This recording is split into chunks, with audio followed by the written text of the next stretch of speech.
Salut, bienvenue sur Chaîne Sonnante. Aujourd'hui, on va faire le tour de mon élevage. Mais avant de commencer, petit tour sur le matériel que j'utilise pour l'entretien de mes fourmilières.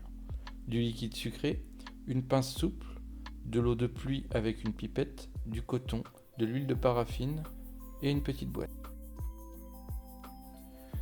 On va commencer avec les Camponotus andanus, une espèce plutôt petite qui vient du Pérou pour rappel.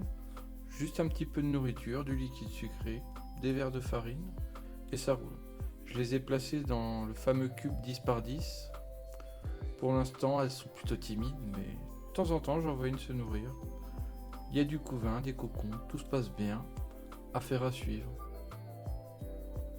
Pour le moment, bien sûr, je mets du coton dans les liquides sucrés et je coupe les verres de farine, car la colonie n'a pas la force de tuer les verres de farine, bien sûr. Et j'ai peur des noyades, donc j'utilise du coton au fond de la gamelle. Le tube de fondation va bientôt être sec, c'est pour ça qu'il y a un deuxième tube caché dans le noir. J'essaie de les forcer à déménager, pour l'instant sans succès. Autour des Nicobarensis maintenant. Avec elles, comme vous le voyez, c'est plutôt calme mais crade. Elles ont vraiment tendance à tout dégueulasser. Maintenant, je vais faire le ménage avec un coton et de l'eau, toujours de l'eau de pluie. On peut frotter, rien à craindre pour l'électricité statique, le setup est en verre. Rien ne m'empêcherait de tout démonter, fermer le tube et de passer le tout au lave-vaisselle d'ailleurs. Pour info, il s'agit d'un cylindre de coupeuse de feuilles, où j'ai adapté un tube à essai, c'était plutôt facile, alors pourquoi s'en priver. Le tube est du 28 mm, parce que je voulais avoir un peu de temps avant que ça explose. Avant, c'est dans un tube de 12 mm, et elles les ont remplis en 3 semaines. Pour ça, j'ai voulu me donner un petit peu plus de temps, j'ai mis un gros tube. Pour elles, on reste dans le traditionnel, un abreuvoir d'eau, des liquides sucrés et un verre de farine coupé en deux. Pour l'instant, je donne pas de vivant, car même si la fondation est bien partie, je veux pas la stresser. Autant continuer sur cette bonne dynamique. On pourrait croire que le tube est fermé, mais non. Le tube est bien ouvert et aucune fourmi en vue. Mais ne vous inquiétez pas, ça va pas durer très longtemps. Vu à la vitesse où elle me sirote le sirop, ici, pas besoin de coton. Pour l'instant, je n'ai vu aucune noyade. Pour rappel, le setup est posé sur un tapis chauffant environ 28 degrés. Après, le cycle jour-nuit se fait tout seul, car le tapis chauffant n'est pas thermostaté. Place à l'intérieur du tube maintenant. Comme vous pouvez le voir, il est vraiment dégueulasse. On peut voir le cul d'une des gines sur la droite, à côté du coton. Pareil, on peut voir que les gastres sont bien dilatés, on voit qu'elles sont bien nourries. J'essaie de les gaver au maximum pour qu'elles manquent de rien. Mais cependant, c'est quand même assez compliqué de leur donner tout ce qu'elles ont en nature. Pour rappel, pour ceux qui commencent dans l'élevage, ou qui s'intéressent aux fourmis plus largement, les insectes sont donnés souvent au couvain, voire quasi exclusivement. Ça sert à la larve pour qu'elle se développe. Alors que les liquides sucrés, eux, sont consommés surtout par les ouvrières et la reine. Ou les reines, comme dans ce cas.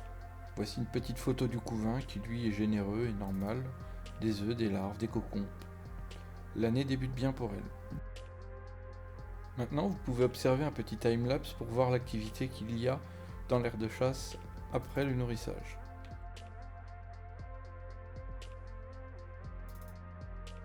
Il est maintenant temps de vous présenter une nouvelle espèce sur cette chaîne, la Hatta texana. Pour le moment, la fondation est trop jeune pour être mise dans un autre setup qu'une petite boîte. Vous allez voir maintenant l'entretien que je fais pour les Hatta environ tous les 2-3 jours, car c'est une espèce qui est plutôt chiante à démarrer, et pour info, elle prend aucun pétale séché. De toute façon, le fungus ne les digère pas. J'essaie d'ouvrir la boîte le moins possible, mais à cause des végétaux, où elle est plutôt compliquée au départ, il faut l'ouvrir quand même tous les 2-3 jours minimum. Sinon, elles ne couperont plus et ne feront plus grandir le champi. Pareil, je ne vous conseille pas de partir directement sur une Hatta.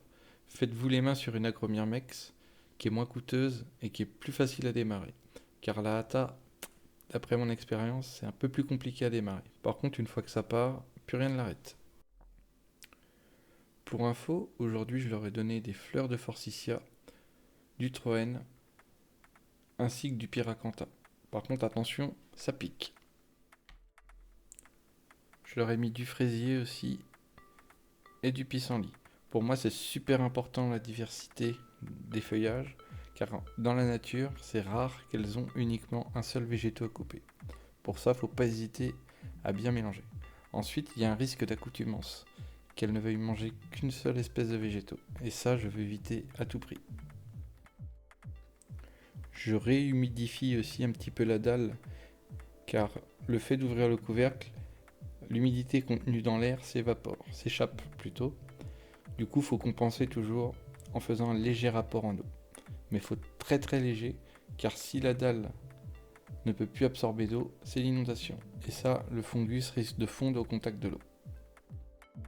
Maintenant, zoom sur le champignon. On peut voir qu'il est plutôt beau. Nombre d'ouvrières qui me paraît correct, de toute taille. Par rapport à la taille du champi, tout va bien. On voit sur la partie gauche que c'est l'ancien pied du champignon, donc qui n'est plus ensemé. Par contre, on voit une belle partie supérieure qui, elle, laisse présager un bon futur pour ce début de fondant. Je suis d'accord que ce type de boîte n'est pas parfait pour l'observation, mais c'est vraiment essentiel au début pour votre colonie. Pour bien la lancer, c'est super important. Vous n'avez pas le choix que de passer par une petite boîte comme ça. Je vous conseille de la laisser le maximum de temps possible dans cette petite boîte. Maintenant, place au nettoyage de l'ADC des Acromyrmex. Comme vous pouvez le voir, il reste plus grand chose à couper. Elle coupe beaucoup en ce moment. Pareil que pour les Camponotus nicobarensis, pas grand monde dans l'air de chasse, 2-3 fourmis qui se baladent, mais rien d'inquiétant. Pour info, je le fais très tôt le matin, comme ça les fourmis sont souvent encore au nid ou dans le champignon, peu importe l'espèce, donc ça me laisse le temps de pouvoir faire des maintenances sans forcément beaucoup les traumatiser. Donc je pousse tous les débris de végétaux restants dans un coin, et ensuite je ramasse avec un sopalin humide. Pareil, c'est du verre, pas de risque d'électricité statique ou autre. Pour ça, le verre, c'est trop bien. D'ailleurs, je rince uniquement l'eau de pluie. Si vous voulez pas avoir de tartre, je ne conseille que l'eau de pluie. À la rigueur, l'eau minérale, mais faire gaffe. Faut bien la laisser s'évaporer. Mais rien d'autre. D'ailleurs, j'utilise du sopalin. En y réfléchissant un peu plus, ça serait mieux d'utiliser un tissu, car au moins il n'est pas retraité à l'eau de javel ou autre. Mais dans le pire des cas, vous pouvez utiliser du sopalin, mais évitez vraiment les impressions, qui sont vraiment ultra toxiques. Une fois que l'ADC est propre, à peu près pareil que les Hata, je leur donne du troène, du pyracantha et des fleurs de forsythia, car ils viennent de fleurir chez moi. Après, pour info, j'ai la chance d'avoir un jardin, et j'ai réussi à le planter il y a environ 2-3 ans avant l'acquisition des coupeuses, avec des plantes nourricières. Comme ça, aucun problème de pesticides ou autre. Pareil, pour info, ne prenez jamais des plantes à côté d'un champ. Il y a de fortes chances qu'il y ait du traitement dessus. Maintenant, place à l'entretien sur la cuve du champi. Comme vous pouvez le voir, j'ai un cache noir pour les cacher de la lumière. Faut pas oublier qu'elles vivent sous terre. Pour info, cette cuve est thermostatée à 23 degrés. Mais c'était un petit peu trop haut, là j'ai redescendu, car vous allez le voir, ça m'a apporté quelques problématiques pas prévues. Les vitres sont vraiment dégueulasses. En plus, j'ai à moitié une espèce de poussée d'un fungus ou d'une algue, je pense. À voir, je vais nettoyer tout ça. J'ouvre le couvercle et là, c'est un petit peu Bagdad. Car les fourmis aiment bien traîner sur les câbles du thermostat et du deuxième thermomètre. Car je double toujours mes moyens de mesure. En plus, avec l'hygrométrie super élevée dans la cuve, l'anti-évasion n'est plus actif, donc du coup faut que je repasse un petit coup de coton avec de l'huile de paraffine dessus avant de faire quoi que ce soit, au risque de me retrouver avec des fourmis littéralement partout. En observant par le dessus, d'ailleurs on aura la vidéo plus tard, j'ai l'agréable surprise de voir qu'elles m'ont fait un nouveau champignon secondaire, placé au niveau du tapis chauffant. Je suppose qu'elles cherchent un petit peu la chaleur, mais le problème c'est que la chaleur, elle doit pas être assez diffuse pour elles. À m'ont collé tout un tas de monticules de végétaux et de perlites, ça me plaît pas trop, car ça pourrait laisser apparaître des bestioles qu'on n'aime pas voir dans nos colonies. Donc maintenant, je nettoie les vitres avec un coton. Et je me rends compte que j'ai vraiment une sale attaque d'un fungus ou d'une algue, je ne sais pas trop. D'ailleurs, si quelqu'un sait, merci de me l'indiquer en commentaire. Mais c'est vraiment bizarre, tout filamenteux. Donc dans le doute, j'ai redescendu la température de consigne du thermostat à 21 degrés pour voir si j'ai une amélioration ou pas. Pareil, le fungus il est plutôt blanchâtre, je vois qu'elle rajoute très peu de végétaux dedans. Donc il y a un paramètre qui va pas, soit l'humidité mais je pense pas, soit cette attaque de fungus, soit une température trop haute. Pour l'instant je tâtonne. Mais tant que j'aurai pas réglé ça, le fungus ne repartira pas. J'ai observé un petit peu depuis le temps que les acromyrmex sont des fourmis monotaches. Quand il y a un problème, elles le résolvent. Elles font rien d'autre en attendant. Donc le fungus il peut t'amener à rétrécir. C'est là qu'il faut être super vigilant et réagir très vite. D'ailleurs, je ne change les paramètres que un par un. J'essaie pas de tout changer au risque de perdre la colonie ou de perdre beaucoup de fungus d'un coup. Donc j'y vais doucement et j'observe semaine par semaine et je ne change qu'une chose par une chose. Tiens d'ailleurs là, comme vous pouvez le voir, je suis en train d'enlever mon thermohygromètre de l'install parce qu'il est vraiment tout blanchâtre, encore avec cette algue filamenteuse ou champignon, encore une fois je ne sais pas. Mais c'est pareil, je double toujours mes moyens de mesure. Donc j'ai la température avec le thermostat, le thermomètre et encore un thermohygromètre à l'intérieur. D'ailleurs, je vais bientôt faire une vidéo sur la thermohygrométrie, un sujet fascinant pour nos fourmis. D'ailleurs, au moment de mettre le thermohygromètre dans l'install, je me pose la question si c'est vraiment une bonne idée. Ça peut être intéressant de le conserver à l'extérieur de l'install, voir si l'attaque s'arrête. Maintenant, je vais vous parler pourquoi je fais des redondances sur tous mes appareils de mesure. C'est parce que je me suis rendu compte que sur les hygromètres, à partir de 80%, que ce soit mécanique ou numérique, ils sont plus vraiment bons. C'est-à-dire que les appareils sont donnés pour fonctionner jusqu'à 100%, mais c'est faux. À partir de 80%, on peut presque considérer que l'information n'est plus bonne. Et ne vous inquiétez pas, elles ont la peau dure. Aucune fourmi n'a été maltraitée pendant cette maintenance. Maintenant, je remue un peu le tas de débris qu'il y a derrière, parce que je veux m'assurer qu'elle ne m'ait pas fait un champignon, ou qu'il n'y ait pas une saloperie du type acarien ou autre qui traîne là-dedans. Parce que ça peut être dangereux pour la colonie, surtout les acariens suceurs. Mais pour l'instant, tout a l'air de se porter bien. Donc, je vais laisser le tas de débris, mais si je vois que ça grandit trop, je l'enlèverai. Et je repartirai pour 3 heures de triage de fourmis et de perlites avec des feuilles mortes. J'ai hâte. Je pourrais vous faire un suivi comme font les autres youtubeurs, beaucoup plus traditionnels, mais mon approche est différente. J'ai décidé de vous montrer ce que ça représente une colonie de fourmis en termes de travail et de temps passé.